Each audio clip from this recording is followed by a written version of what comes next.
Witikol as one! Ano bang mga sinusearch ng Pinoy sa 2019? Ang cast na Thanos? Hanggang saan naabot ang 20 piso mo?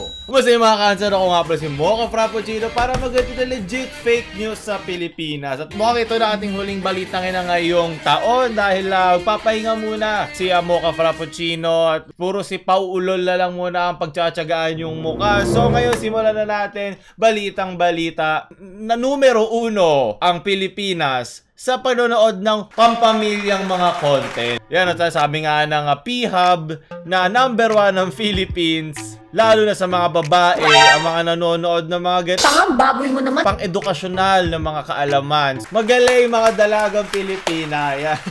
Ang ating mga neneng B.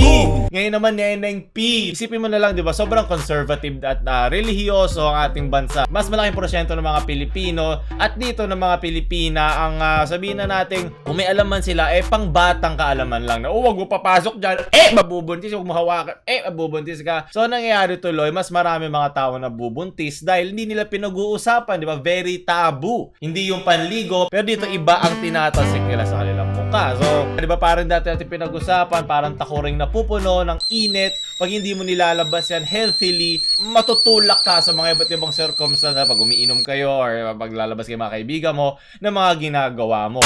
Dito maganda tong opening point na yung mga Pilipino, mga Pilipina open sila sa mga ganitong klaseng topic. Siguro mas ma-open yung conversation siguro sa mga pamilya, 'di ba? Dapat unang-unang pamilya dapat nag-uusap niyan hindi naman ganoon namang anong panahon ng mga boomer natin mga magulang, hindi sila masyadong open sa ganyan, 'di ba? Parang demonyo ka so, napuputol agad doon ang usapan na dapat, 'di ba, very open tayo sa isa't isa. So sige, sana naman yung mga millennialers dyan, pa nagkaanak kayo, bigyan nyo ng tamang usap. Siyempre, huwag nyo naman biglain. Bibigyan nyo ng tamang usap sa mga anak nyo para lumaki silang hindi uhaw na uhaw. Para hindi paghanap ng jowa ang focus mo sa buhay, di ba? Gawin dapat healthy mo siya nilalabas, parang pagkain, parang pagtahi, di ba? Partiyan ng kagustuhan ng katawan mo at kasama sa kalusugan ang paggamit niyan. Sa isang bansa na talamak ang pregnancy, talamak ang HIV, alam mo na hindi nila alam ang paggamit ng contraceptives, paggamit ng condom. Kasi nahihiya sila, di ba? Ayaw na yung pumunta sa 7-Eleven yung stock. Kasi, bago siya maintingin sa amin mga nagdedata dyan. So, di ba? Pag tigang ka wala akong magagawa. Hindi kita pwedeng bigyan ng mga Bible verse at expect ko na mag-iibang tao ka. Di ba? Magmumukha lang akong kupal na nagmamagaling-magaling. So, sa mga kupal dyan, nagagawa nun, bumili naman kayo ng hayop na condom. Magkano lang? 100? Kung gano'n ka klaseng tao na kailangan mo talagang gawin, at least, diba, huwag ka na magdagdag na maghihirap dito sa Pilipinas, diba? Antayin mong maging sapat na iyong barya bago mo gawin. Speaking of mahilig sa pagbabate, Baboy mo naman. nagbati na ang ating paboritong magshota si Mang Jose at si Neneng Di Bartolome. Merry Christmas. Pinost niya ni Tito Jose. Ini-imagine ko na may mga black eye si Mang Jose at mga kalmot. Pero mukhang okay naman na sila. Yun naman ang espiritu ng Pasko, di ba? Magbati-bati, di ba? Na hindi na napunta kay Tito Tulfo, di ba? Iniisip siguro ni Tito Tulfo, sayang, easy content sana yun. Pero, wow! Patay! Yari!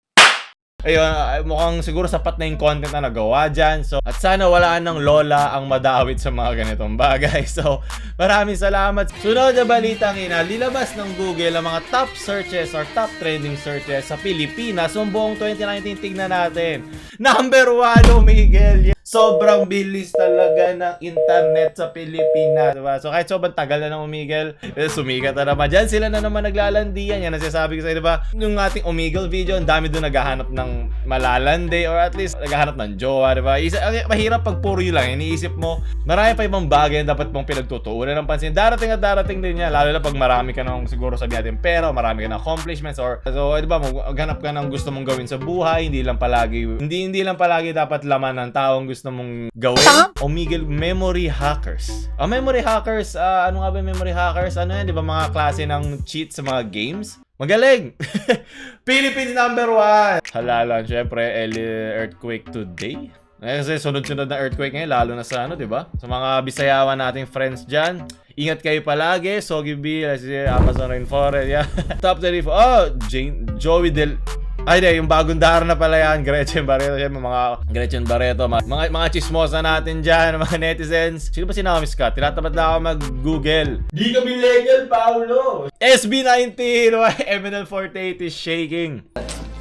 At least sabay-sabay sila sumayaw, di ba? Gerald Anderson, Mona Isko, James Charles, Joaquin, Joker. Dante Gulapa! Yeah, ang ating tito, nag-top trending search. I'm so proud. Juan Carlos Ion Perez. Okay, yung boyfriend ni Vice. I love the LTFRB community. Top trending searches for how to dark mode. Paano mag dark mode? How to read and write in Korean. Yes! Kakaibang pagmamalaking ngunit. Sige, Serizal.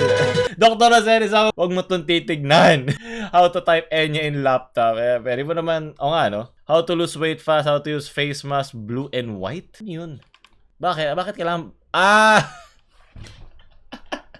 Yun, hindi nila alam tawag sa klase, no? Yung blue tsaka white nga naman yung kulay. Galing talaga mga netizens. Connect phone to TV, how to cook beef steak. Walang how to cook manak, ano ba yan? How to make milk tea, how to play mobile. Sina-search pa ba talaga yan? How to play Mobile Legends at maging streamer sa FB. Yes, easy money, easy views. Top 10 for long, Eddie Gal. Rest in peace sa kanila lahat yan. Naalala ko itong mga to. At syempre, sigurado, di na rin umabot dito. Rest in peace. Rest in peace kay Jerry Alangwilan. Ayoko na siya gamitin sa thumbnail dahil, di ba, nasusukot ako pag ginawa ko pa siyang gano'n. Pero syempre gusto ko pa rin inform na pumanaw na siya. Kung di nyo siya kilala, siya yung sa viral na yung gumagano na mukha, diba? Isa siya sa mga pinakaunang, sabihin na natin, nakita kong meme sa dekada na Pinoy. So talagang isa siyang architecture graduate na isang talentadong pintador. Magaling siya mag-drawing. Komikero ang pangalan niyang kanyang YouTube channel kung gusto nyo tignan, diba? Nagpa-post siya doon ng kanyang mga video. So, ayun, medyo nalungkot ako doon, Pero sunod na balita ngayon na ito, merong isang pinepetisyon na isang Netflix movie na pinapatanggal ng mga Kristiyano. So, ayun, dinedepict dito na isang bading, si Jesus. So, ang kanyang genre ay comedy. At sinasabi nilang blasphemous. So, well, artistically speaking, nasa fine line yun ng freedom of expression. Sinabi naman nila tong parody, kung maniniwala kang totoo to, ikaw ang may problema kasi parody to naalala niyo yung issue naman sa Islam, yung mga binaril ng mga artist, yung mga pinatay doon, parang ganito rin. So to pinapatanggal nila. Pinanood ko nga to dahil na-curious ako bakit kailangan baka sobrang tindi ba? Pero ang pangit niya ang movie. Isa siyang Brazilian film na may Portuguese na audio. Di ko alam bakit ganon. So ang parang plot niya ay 30th na birthday ni Jesus. Dumating siya sa isang party kasama si Jesus, Joseph, 3 wise men, tsaka si Uncle Vittorio as God. Tapos nagulat siya na may dinala si Jesus na yung boyfriend niya na si Orlando. So doon nag-start. Maraming mga Bible jokes, pero yung humor niya sobrang shallow parang hindi pinag-isipan. Nandun nga lang siya para maging offensive. Hindi siya offensive na witty. May mga ganun, di ba? May mga, kahit nasaktan ka, pero nakakatawa yung sinabi mo, pero masakit. May ganun Okay pa yun kasi diba, nasa context siya ng comedy, and that is protected under freedom of expression. Para sa low budget na ginawa lang siya para mang-ines. Walang substance Walang substance yung kanyang pagiging critical. Parang nandun lang siya para mang-offend. Kasi alam niyo naman, mahilig tayo din sa mga offensive. Mahilig tayo din sa mga dark humor, diba? Kung kilala sila George Carlin, yun, naiintindihan ko yung mga ganong humor pag nagiging critical sila sa religion, nagiging critical sila sa mga blind following. Pero sa ganito, walang sense yung suntok Walang sense yung pag-criticize dito. Parang nangiinis lang talaga sila kasi ang pangit ng script. So ayoko nang i-explain kasi sobrang baduy talaga. Para ako nanonood sa mga pangmasa na MMFF na na mga movies. Basta parang ganoon yung kanyang mafe-feel mo, maamoy mo yun So ayun. Sunod na balita, ang kasi naglabas ng official statement regarding sa verdict ng LTFRB sa kanila na tinanggalan sila ng halos 17,000 na mga bikers na, di ba nga, dahil nga walang rules about sa mga habal-habal, walang mga safety precaution na pwede silang tulungan ng gobyerno. Sila as a company, kaya nilang gawin yung gano'ng mga safety measures. Pero under the constitution o under sa mga batas na nandito sa Pilipinas, parang hindi kayang hawakan completely ng gobyerno. Siyempre, ayaw nila yun. Gusto nila may control sila. Kaya sinabi dito, kahit patawat balasubas kami sa social media, we prioritize the safety of our passengers and the welfare of our bikers. Kasi dahil sa mga bagong rules, parang hihina ang kita ng angkas. At maano ang angkas pagdating sa social media. Sana ganun lahat ng social media ng mga kumpanya, hindi yung parang kunyaring ngumingit. Yung mga plastic na, rating gusto namin yung ano, pero ito very open sila sa mga nangyayaring issue ngayon sa Pilipinas. So, hashtag save angkas. Diba, ilaban natin ang langkas.